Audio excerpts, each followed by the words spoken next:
हाफिज Zaman Rizvi official की latest videos को देखने के लिए चैनल को सब्सक्राइब करें और साथ वाले बेल आइकन को लाजमी प्रेस करें।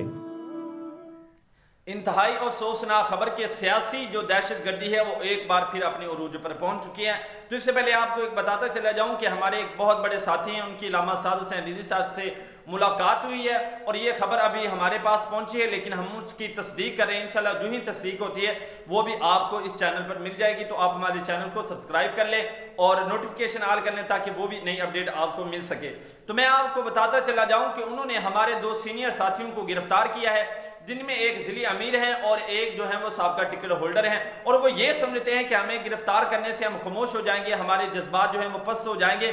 लेकिन इस तरह की कोई बात नहीं है। जो चाहे सितम कर लो और भी खुल खेलो, हमसे तो कसम ले लो की हो जो शिकायत भी, हम दबने वाले नहीं हैं और ना ही झुकने वाले हैं। तो आपको बताता चला जाऊं, जिला शेखुपुरा के एक जिले अमीर जनाब सरफरान निजामी साहब, उनको गिरफ्तार किया है, और दूसरी तरफ हमारे बहुत ही प्यारे साथी और साबका टिकट होल्डर जनाब कोडू खान साहब, उनको एटीसी कोर्ट के अहाता से गिरफ्तार किया है। और आपको बताता ये भी चला जाऊं कि ये गिरफ्तारियां इसलिए कर रहे हैं कि हम ऐसा कदम उठाएं, हम ऐसा कारनामा सर अंजाम दें कि हमारे ऊपर जो है वो कोई लेबल लगाया जाए और हमारे जो कायदे हैं उनको हमेशा के लिए जेल के अंदर कैद किया जाए। लेकिन इस तरह नहीं होगा।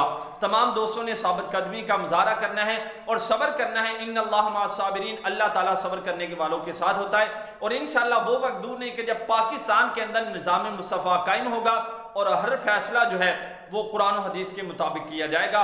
और ये जो हमारे दो साथी जो अभी गिरफ्तार हुए हैं, इन्होंने भी जाते हुए ये कहा था मर जाएंगे लेकिन जालिम की हिमायत ना करेंगे। इंशाअल्लाह मिलते हैं एक नई वीडियो के साथ, तब तक के लिए अल्लाह हाफिज।